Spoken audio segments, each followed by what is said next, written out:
নিজ দেশে সংখ্যালঘুদের নিরাপত্তা দিতে ব্যর্থ ভারতের বাংলাদেশ নিয়ে মাথা ব্যথা কেন, এমন প্রশ্ন তুলেছেন বিএনপির জ্যেষ্ঠ যুগ্ম মহাসচিব রুহুল কবির রিজভী।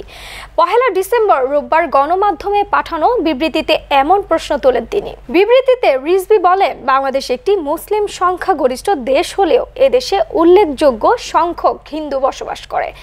মুসলিম, হিন্দু, বৌদ্ধ, খ্রিস্টান এবং চাকমা, মারমা, গারো, মুরং সহ বিভিন্ন জনগোষ্ঠী আবহমান কাল ধরে একটা দৃঢ় ও নিবিড় যোগসূত্র বয়ে এনেছে।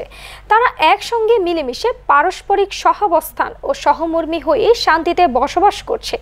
এখানে এক দেশ, এক জাতি, আমরা সবাই বাংলাদেশি। অথচ ভারত সকল বাংলাদেশিদের স্বার্থে কথা না বলে সবসময় শুধু একটি সম্প্রদায়ের স্বার্থে রাজনৈতিক উদ্দেশ্য প্রণোদিতভাবে কথা বলে।